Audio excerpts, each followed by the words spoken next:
సంవత్సరాల తరబడి ఎన్ని మందులు వాడినా మీ మోకాల నొప్పులు తగ్గట్లేదా? ప్రాణ పెయిన్ క్లినిక్ లో అత్యాధునిక చికిత్స. Welcome to our channel. నేను మీ నవీన్. ప్రస్తుతం మనతో సీనియర్ జర్నలిస్ట్ విజయ్ గారు ఉన్నారు. హాయ్ సార్, నమస్తే అండి. నమస్తే నవీన్. ఏంటి సార్, మొత్తానికి రిజల్ట్స్ చూస్తూ ఉంటే ఆంధ్రప్రదేశ్కి వచ్చిన అంటే టీడీపీ ఎన్డీఏ కూటమికి వచ్చిన రిజల్ట్ చూస్తూ ఉంటే ప్రజలందరూ కూడా ఆంధ్రప్రదేశ్కి ఒకే ఒక రాజధాని, అది అమరావతి ఉండాలని తేల్చేసినట్లుగా తెలుస్తూ ఉంది. 100%. సో కుప్పం ప్రజలు కూడా ఈరోజు బాబు గారు ముఖ్యమంత్రి హోదాలో వెళ్తే, అంటే నిన్న వెళ్ళారు పర్యటనకి, మహిళలు, కుప్పంకి సంబంధించిన మహిళలు దాదాపుగా 4.5 కోటి విరాళాలు ఇచ్చారు సార్. అంటే అభివృద్ధి ఖచ్చితంగా అమరావతిలో జరగాలి. గతంలో 2014 నుంచి 19 వరకు ఏ తప్పిదం అయితే జరిగిందో, అంటే తాత్కాలికం ఆ మాట లేకుండా ఈసారి పూర్తిగా అభివృద్ధి అక్కడ జరగాలి, అది కూడా శాశ్వతంగా ఉండాలి అనే విధంగానే కోరుకుంటా ఉన్నట్టు తెలుస్తూ ఉంది. సో ఎట్లా చూడొచ్చు ఇది? అంటే అక్కడికి కుప్పం మహిళలు వచ్చేసి 4.5 కోటి విరాళాలు ఇవ్వడం అనేది. అంటే 2 రోజుల పర్యటన, అంటే చంద్రబాబు నాయుడు గారు ముఖ్యమంత్రిగా గెలిచిన తర్వాత ఆయన తన సొంత నియోజకవర్గాన్ని కుప్పంకి వెళ్ళారు. గతంలో వైసీపీ వైనాట్ కుప్పం, వైనాట్ 175 అనేటువంటి నినాదాన్ని తీసుకొచ్చింది. కుప్పంలో కూడా ఎందుకు గెలవకూడదు అంటూ కూడా పదే అప్పటి సీఎం జగన్మోహన్ రెడ్డి చెప్తూ వచ్చారు. అక్కడ ఉన్నటువంటి నాయకులు కూడా అదే చెప్పారు. ఒకనొక దశలో స్థానిక ఎన్నికల్లో గెలవడంతో, మున్సిపల్ ఎన్నికల్లో గెలిచిన తర్వాత ఎందుకు కొట్టలేము అనేటువంటి రకరకాల మాటలు ఇవన్నీ కూడా ప్రగల్భాలు చేశారు. అయితే 8వసారి కూడా గెలిపించారు వరుసగా. అంటే ఇప్పటి వరకు కూడా ఆయన ఎప్పుడైతే చంద్రగిరి నుంచి చంద్రబాబు గారు కుప్పంకు వెళ్ళారో, దాదాపు 1989 అనుకుంటాను, అప్పటి నుంచి 2014 వరకు హైయెస్ట్ మెజారిటీతో, భారీ మెజారిటీతో ఆయన వరుసగా గెలిపిస్తున్నారు. కనీసం ఆయన నామినేషన్ టైంకి కూడా ఆయన వెళ్ళే పరిస్థితి లేదు. ఎందుకంటే ఆయన ప్రతిపక్ష నాయకుడు, పార్టీ అధ్యక్షుడు, పార్టీని గెలిపించాల్సినటువంటి బాధ్యత, ప్రచారం అంతా రాష్ట్రం మొత్తం తిరగాలి, ఇవన్నీ కూడా ఉన్నా కూడా ఆయన కనీసం కుప్పానికి వెళ్ళేటువంటి పరిస్థితి కూడా లేదు. అంటే ఆయన తరపున కుటుంబ సభ్యులు వెళ్ళారు, ప్రచారం చేశారు, పార్టీ నాయకులు ప్రచారం చేశారు, మీరు కూడా వెళ్ళారు కుప్పానికి కూడా, భువనేశ్వర్ గారు వచ్చారు. సో ఇవన్నీ కూడా చూస్తే కుప్పం ప్రజలు ఎప్పటి నుంచో చంద్రబాబు నాయుడు గారిని ఎప్పటి నుంచో ఆయన ఆశీర్వదిస్తున్నారు, బంపర్ మెజార్టీతో గెలిపిస్తున్నారు. ఆయన పదే చెప్పారు. ఈ 2 రోజుల పర్యటనలో కూడా ఆయన ఏం చెప్పారంటే, ఫస్ట్ ప్రయారిటీ నాకు రాష్ట్రం అంతా ఒక ఎత్తు అయితే, అమరావతి ఒక ఎత్తు అయితే, కుప్పం కూడా అదే స్థాయిలో నాకు హై ప్రయారిటీ అనేటువంటి విషయాన్ని ఆయన చెప్పారు. అయితే ఈ పర్యటనలో అక్కడ ఎవరైతే కష్టపడి పనిచేసినటువంటి నాయకులు, కార్యకర్తలు ఉన్నారో వారితో మీట్ అయ్యారు, ప్రజలతో మీట్ అయ్యారు.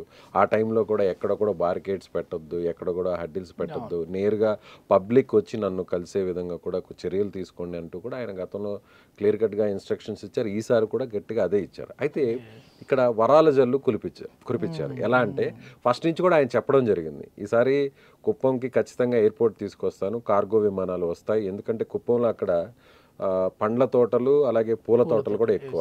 ఎక్కడ పండించేటువంటి పూలకు చాలా డిమాండ్స్ ఉంది. చుట్టుపక్కల ఉన్నటువంటి నియోజకవర్గాల్లో కూడా మామిడి పండ్లు కావచ్చు, లేదంటే దానిమ్మ పళ్ళు కావచ్చు, ఇలా రకరకాల పండ్లన్నీ కూడా భారీ స్థాయిలో అక్కడ దిగుమతి ఉంటుంది. అయితే వీటిని సరైనటువంటి ప్రాంతాలకు తీసుకువెళ్ళడానికి, లేదా దగ్గరున్నటువంటి ఏదో కాస్త దూరంగా ఉన్నటువంటి చెన్నై ఎయిర్పోర్ట్ కన్నా వెళ్ళాలి, లేదంటే బెంగళూరులో ఉన్నటువంటి ఎయిర్పోర్ట్ కన్నా వెళ్ళాలి. కానీ అక్కడే కుప్పంలోనే ఒక ఎయిర్పోర్ట్ లాంటిది ఏర్పాటు చేస్తే, కార్గో విమానాల సర్వీసులు కానీ స్టార్ట్ అయితే, అక్కడ పండించేటువంటి ఆ పంటలకు, పూలు కావచ్చు, పండ్లు కావచ్చు, వీటన్నిటినీ కూడా సరైనటువంటి టైంలో, ఇన్ టైంలో తీసుకువెళ్ళి సరైనటువంటి ధరకు అమ్ముకునే ఫెసిలిటీ అక్కడ వస్తుంది. కాబట్టి చంద్రబాబు గారు మంచి మెజారిటీతో గెలిచారు. కూటమి ఎవరు ఊహించని విధంగా భారీ మెజారిటీతో గెలిచింది. సో అనుకున్న స్థాయిలో అందులో కేంద్ర విమానయాన శాఖ మంత్రిగా మన తెలుగు వ్యక్తి, మన రామ్మోహన్ నాయుడు గారు, శ్రీకాకుళం ఎంపీ ఉన్న ఆయన మంత్రి అయ్యారు. ఇప్పుడు మనం ఏది అడిగినా కూడా ఇచ్చే పరిస్థితిలో కేంద్రం ఉంది. మన బలం కూడా అదే స్థాయిలో ఇప్పుడు కేంద్రంలో ఉంది. కాబట్టి మన అవసరం కూడా వారికి ఉంది. కాబట్టి ఖచ్చితంగా కుప్పానికైతే మాత్రం చంద్రబాబు గారు ఏ హామీలు ఇచ్చారో ఆ హామీలన్నీ కూడా నెరవేరుతాయి. ఖచ్చితంగా ఎయిర్పోర్ట్ కూడా వస్తుందనేటువంటి నమ్మకం అయితే అందరికీ ఉంది. అయితే 100% స్టార్ట్ చేసింది, అంటే ట్రయల్ వర్షన్ తీసుకున్నారు కదా, సో అది కూడా కుప్పం నుంచే చేశారు. ఎస్, అంటే కుప్పానికి నీటి సరఫరా, అంటే అక్కడ పంటలు, ఆరుతడి పంటలు ఉంటాయి. అక్కడ పడేటువంటి వర్షాన్ని ఆధారం చేసుకొని అక్కడ పూల తోటలు కావచ్చు, లేదంటే పండ్ల తోటలు, ఇవన్నీ కూడా వస్తుంటాయి. అయితే అక్కడ ఉన్న క్లైమేట్కి సరైనటువంటి నీళ్ల సదుపాయం కానీ కల్పిస్తే భారీ స్థాయిలో పంటలు పండుతాయి. ఎవరు ఊహించిన విధంగా అక్కడంతా కూడా హార్టికల్చర్ డెవలప్ అవుతుంది. దాన్ని ముందుగానే పసిగట్టినటువంటి చంద్రబాబు నాయుడు గారు, ఆయన 1994, 99 ఆ టైంలో ముఖ్యమంత్రిగా ఉన్న టైంలో ఏపీనంతా కూడా ఉమ్మడి ఏపీనంతా ఏ విధంగా డెవలప్ చేశారో ఎవరు ఊహించిన విధంగా కుప్పాన్ని అదే విధంగా డెవలప్ చేశారు. అక్కడ యూనివర్సిటీస్ని తీసుకొచ్చారు, మెడికల్ కాలేజీలను తీసుకొచ్చారు, డిగ్రీ కాలేజీలు, ఎవరు ఎక్స్పెక్ట్ చేయని విధంగా దాన్ని మున్సిపాలిటీగా అప్గ్రేడ్ చేశారు. అదే స్థాయిలో అక్కడ వాటర్కి సంబంధించి ఏ విధంగా వాటర్ని తీసుకురావాలి అనేటువంటి ఆలోచన చేశారు. ఆయన అప్పుడు డ్రిప్ ఇరిగేషన్ సిస్టమ్ తీసుకొచ్చారు. అప్పట్లో అందరూ కూడా అసలు ఏంటి డ్రిప్ ఇరిగేషన్ అంటే ఏంటి, అసలు నీళ్లు లేవు, ఒక్కొక్క నీటి బిందువుల ద్వారాలో బిందు సేద్యం చేయడం ఏంటి, ఆ బిందువుల ద్వారా ఎలా సేద్యం చేస్తారు, వ్యవసాయం చేస్తారంటే ఒక పైప్ లైన్ తీసుకొచ్చి డ్రిప్ ఇరిగేషన్ సిస్టమ్ చేయొచ్చు అని పైలట్ ప్రాజెక్ట్ని ముందుగా పెట్టింది కుప్పంలో. సో ఇప్పటికీ కూడా దాదాపు 2 దశాబ్దాలు అవుతుంది. 2018 అప్పుడు రాష్ట్రపతిగా ఉన్న అబ్దుల్ కలాం గారిని తీసుకొచ్చారు ఆ ప్రోగ్రామ్ని స్టార్ట్ చేయడం కోసం, ఇనాగ్రేట్ చేయడం కోసం. సో ఇప్పటికీ కూడా అక్కడ పంటలన్నీ కూడా చంద్రబాబు గారు ఏ సిస్టమ్ని అయితే ఆయన అక్కడ ఇంప్లిమెంట్ చేశారో అదే సిస్టంతో ఎవ్వరు ఊహించిన విధంగా కూడా అక్కడ పంటలు పండుతున్నాయి. అదే స్థాయిలో వాటికి మంచి గిట్టుబాటు ధరను కల్పించాలి, మార్కెటింగ్ వ్యవస్థను ఏర్పాటు చేయాలనేటువంటి ఉద్దేశంతో ఆయన ఎయిర్పోర్ట్ని తీసుకొచ్చేటువంటి ప్రయత్నం చేస్తున్నారు. అదే స్థాయిలో అక్కడ వరాల జల్లు కూడా కురిపించారు. నియోజకవర్గంలో ఉన్న ప్రతి పంచాయతీలో, ప్రతి గ్రామంలో ఏదైతే సమస్యలు ఉన్నాయో, డ్రింకింగ్ వాటర్ సమస్య కావచ్చు, లేదంటే డ్రైనేజ్ వాటర్ ప్రాబ్లం కావచ్చు, లేదంటే రోడ్స్ కావచ్చు, స్ట్రీట్ లైట్స్ కావచ్చు, గత 5 ఏళ్ల హయాంలో పట్టించుకోలేదు, మొత్తం నియోజకవర్గాన్ని గాలికి వదిలేశారని అక్కడ ఉన్నటువంటి ప్రజలు, నాయకులందరూ కూడా చంద్రబాబు గారి దృష్టికి తీసుకొస్తే ఆయన ఒకటే మాట అన్నారు, కొన్ని నెలల్లోనే ప్రతి సమస్యని పరిష్కరిస్తాం, అలాగే మీరు కోరినట్లుగా గతంలో మేము ఇచ్చినట్టుగా అన్ని హామీలను కూడా నెరవేరుస్తామంటూ ఆయన వరాల జల్లు కురిపించారు. అయితే అక్కడ ప్రజలు ఆయనకి తిరిగి రిటర్న్ గిఫ్ట్ ఇచ్చారు. అంటే ఎలా అంటే అమరావతి నిర్మాణం కోసం చంద్రబాబు గారు కంకణబద్దులై ఉన్నారు. 2014-19లో ఆయన ఎంత కష్టపడ్డారో, రాష్ట్ర విభజన జరిగిన తర్వాత కనీసం మనకి రాజధాని లేనటువంటి సమయంలో, కనీసం మనం కూర్చోవడానికి ఒక కుర్చీ కూడా లేనటువంటి సమయంలో నేరుగా ఆయన వెహికల్లోనే ఉండి, తన వెహికల్లోనే ఉండి ఆ వెహికల్ నుంచే పరిపాలన కొనసాగించినటువంటి పరిస్థితి. మనకి ఉమ్మడి రాజధానిగా హైదరాబాదు 10 ఏళ్ళు ఉన్నప్పటికీ కూడా వద్దు, మనం కొత్త నగరాన్ని, కొత్త రాజధానిని ఏర్పాటు చేసుకోవాలి, ఇంకా హైదరాబాద్ మీద ఆధారపడకూడదు అంటూ కూడా ఆయన కట్టుబట్టలతో మనం బయటకు వస్తే ఎలా అంటారు, చెట్టు కింద కుర్చీ చేసుకుని కూడా పాలన చేసినటువంటి పరిస్థితి. అయితే ఆ తర్వాత ఆయన అమరావతిని డిజైన్ చేయడం, ఎవరు ప్రపంచంలో ఎక్కడ ఊహించిన విధంగా ల్యాండ్ పూలింగ్ చేయడం, దాదాపుగా 34,000 ఎకరాలని ఆయన రైతుల దగ్గర నుంచి సేకరించడం, ఎవరు ఊహించిన విధంగా ఒక ప్రపంచ నగరాన్ని నిర్మించాలనేటువంటి ఉద్దేశంతో ఆయన భారీ ప్లాన్తో రావడం జరిగింది. మళ్ళీ ఒక 5 ఏళ్ళు కంటిన్యూ అంటే అమరావతి ఈరోజు వేరే విధంగా ఉండేదని కూడా అక్కడ అమరావతి ప్రాంత ప్రజలు కూడా మన ఇద్దరం వెళ్ళినప్పుడు కూడా అక్కడ గ్రౌండ్ రియాలిటీని మనం చూసాం. అయితే ఇప్పుడు ఆయన ఖచ్చితంగా లోటు బడ్జెట్ ఉంది.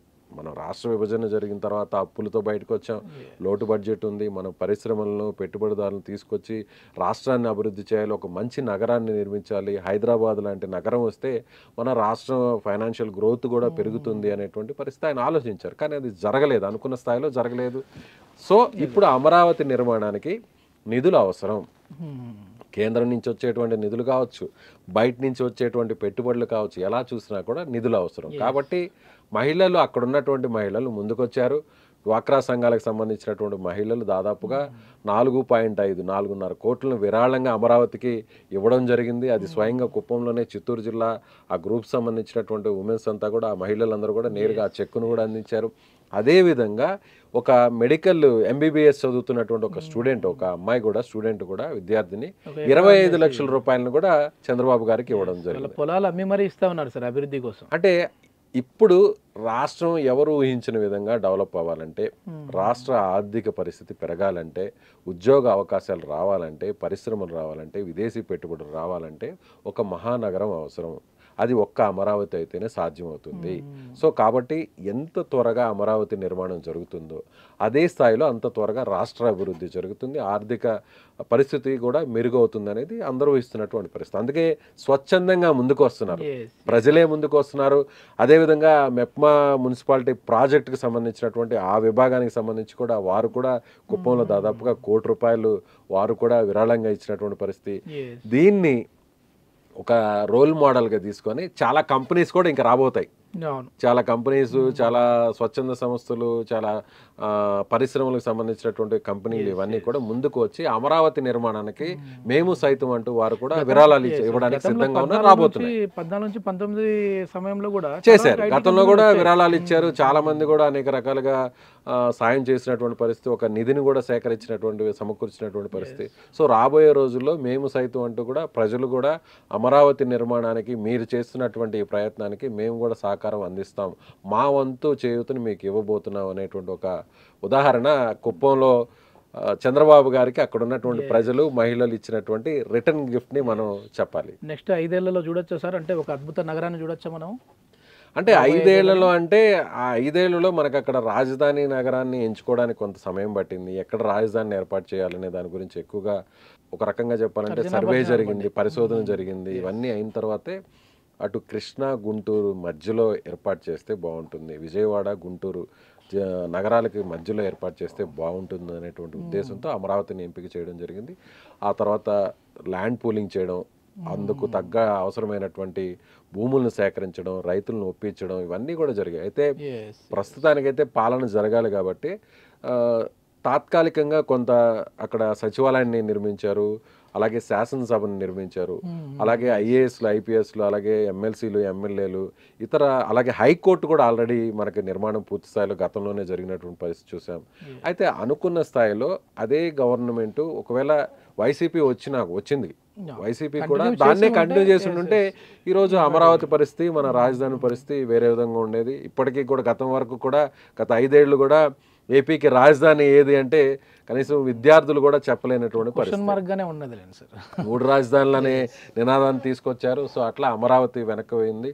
దాదాపుగా అక్కడ ఉన్నటువంటి నిర్మాణాలన్నీ కూడా పూర్తి స్థాయిలో అక్కడ ఆగిపోయి, ఎక్కడ వేసిన గొంగలు ఎక్కడే అన్నట్టు ఆగిపోయింది. అయితే ఇప్పుడు ప్రభుత్వం రావడం, కూటమి ప్రభుత్వం రావడం, మనం చాలా కీలకంగా కేంద్రంలో ఉండడంతో అమరావతికి రాబోయేటువంటి బడ్జెట్లో భారీ స్థాయిలో కేంద్రం నిధులు విడుదల చేయబోతుంది. ఎవరు ఊహించిన విధంగా అమరావతి డెవలప్ అవుతుంది.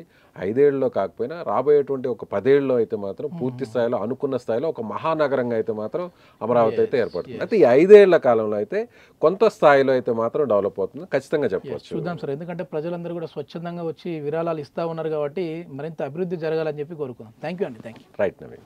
సుమన్ టీవీలో మీ పర్సనల్ అండ్ బిజినెస్ ప్రమోషన్స్ కోసం కింది నెంబర్కి కాంటాక్ట్ చేయండి.